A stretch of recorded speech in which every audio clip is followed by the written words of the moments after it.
America is turning 250 years old. So today, we are looking at 250 years of American food.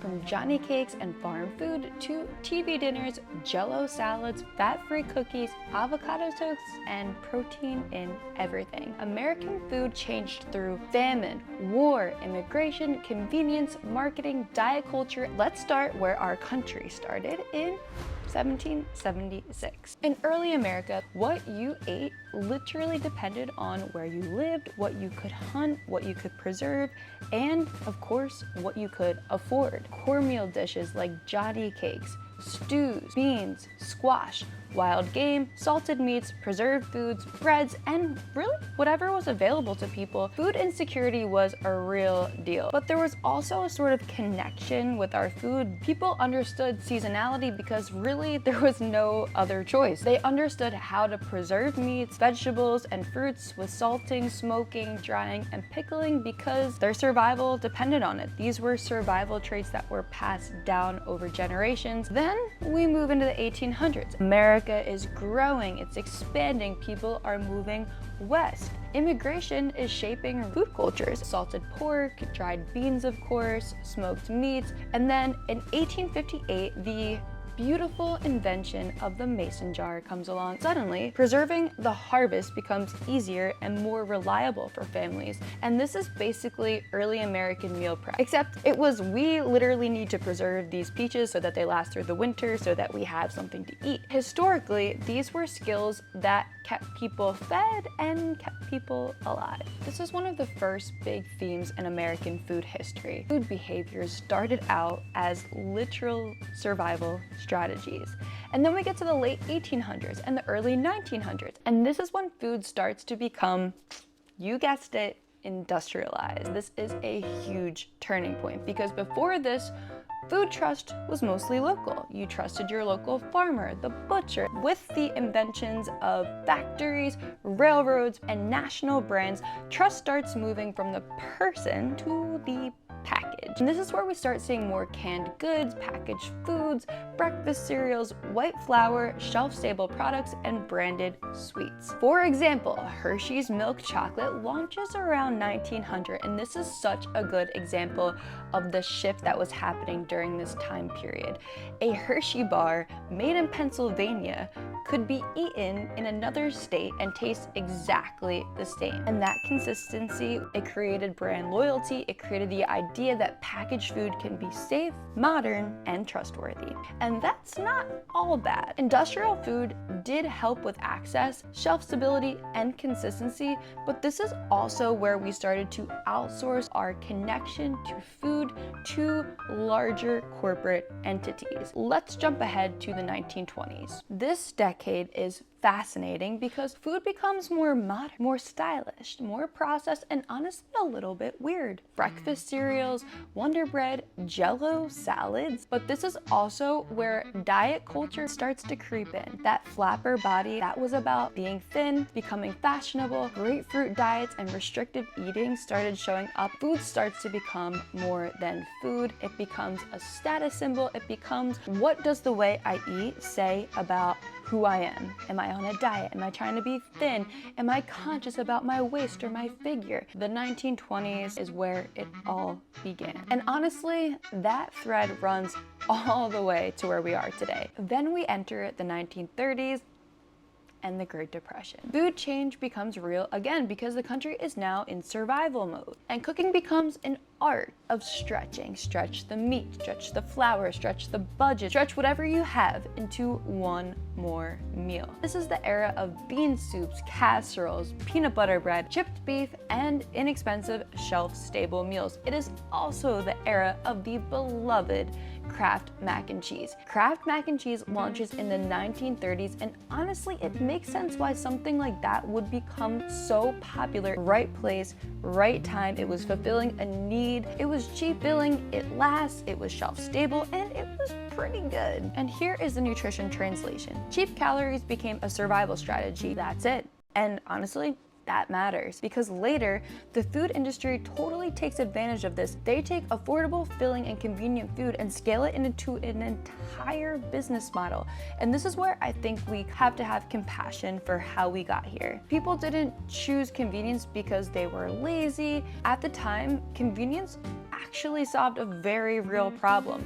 But over time, that solution started to evolve into something else. And then we get into the 1940s and World War II. Sugar, butter, meat, and other foods are rationed. Victory gardens are encouraged. This is also where you see meatloaf, casseroles, organ meats, food that stretches, and food that uses every part of the animal, and food that supports the war effort. It was scarcity, it was patriotism, it was everyone adjusting their plate because the country was at war. And I really do think this helps explain what comes next, because after years of Depression-era scarcity and wartime rationing, the 1950s arrive, and America is like, give me abundance. Give me the TV dinner, give me the casserole, give me the backyard grill. The 1950s are the rise of suburbia, frozen meals, canned soups, burgers, barbecue, and the dream of the modern kitchen.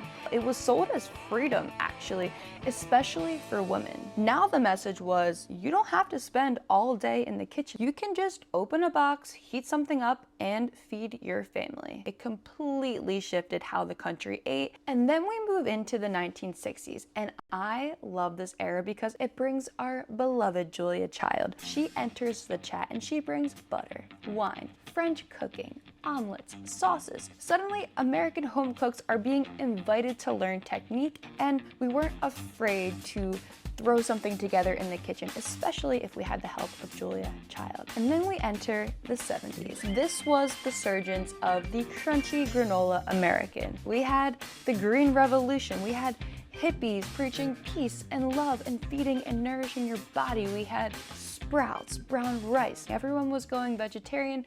We had food co-ops. We had this like getting back to the land energy. And honestly, there is something so beautiful about people wanting to reconnect with whole foods, with plants, farms, and more natural ways of eating. But on the other side of the spectrum, you have some of the most unhinged party foods that you have ever seen in American history. I'm talking Jell-O molds, canned foods like tuna suspended in Jell-O, tuna in lime gelatin. This was so popular, and it was served at dinner parties on purpose. The 1970s are super important because they show us this split that honestly we still have going on today. On one side, reconnection with food, whole foods, nature, cooking, simplicity, homesteading, raising chickens, growing your own food, sourdough, canning foods, fermentation, pickling. And then on the other hand, the convenience culture of fast food, processed and packaged foods, ultra processed foods, soda, candy. And then we enter the 80s and the 90s,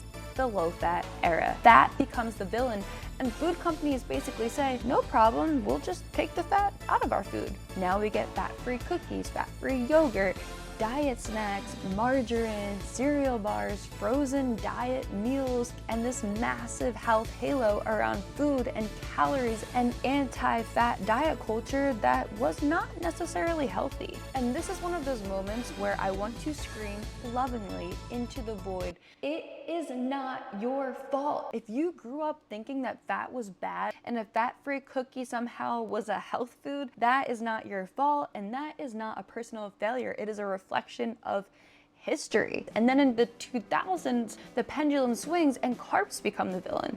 So we have the Atkins diet, we have low-carb everything, bread is bad, pasta is bad, potatoes are even a little bit suspicious. Meanwhile, we're having processed 100-calorie desserts, and that's completely fine. But at the same time, we have to realize that this era also genuinely brings some good shifts. More organic food. This is the rise of farm-to-table eating and more conversation around where our food comes from. So again, you know, it's not always bad. We have to take the good with the bad and learn from both. Then comes the 2010s, Instagram wellness at its finest. We have kale salads, avocado toast, smoothie bowls, almond milk, paleo, Whole30, gluten-free everything, dairy-free everything, meal prep, matcha. And some of this was genuinely positive. People started caring more about ingredients, reading labels. Food started to become content in a way that sometimes helped people learn, but also made people compare and left them feeling more confused than ever. And then we arrived at where we are now, the 2020s. I would call this the protein era, the GLP-1 era, and the everybody is totally overwhelmed with diet culture era. High protein cereal, high protein bars, high protein chips, protein desserts, greens powders, electrolytes, wearables, glucose monitors, lab grown meat, ultra processed snacks that are tricking you into thinking they're healthier than ever before. And then on the other side, you have this beautiful return to food as medicine, local farms, regenerative agriculture, farmers markets, cooking from scratch, debates over raw milk, and people making sourdough, homesteading content, and just wanting to understand where their food comes from. So we're really at this fork in the road. On one side, it is deeper connection with our food, and on the other side, it is deeper disconnection. And this is really the point of this entire video. American food history is the story of how we became disconnected from our food, but it's also the story of how we can learn to reconnect. Learning how to feed your body, understanding the why, understanding your unique body, and when you learn how to build a plate that supports your energy, blood sugar, hormones, gut, metabolism, mood, it will also support your actual life. If you want to learn how to build a balanced plate and actually understand what to eat, you can grab my Pillars of Our Plate ebook. It is linked below in the description, and tell me in the comments, please, which era of American food culture would you want to eat from? Happy birthday, America. Please hit subscribe on your way out, and I will see you in the next video.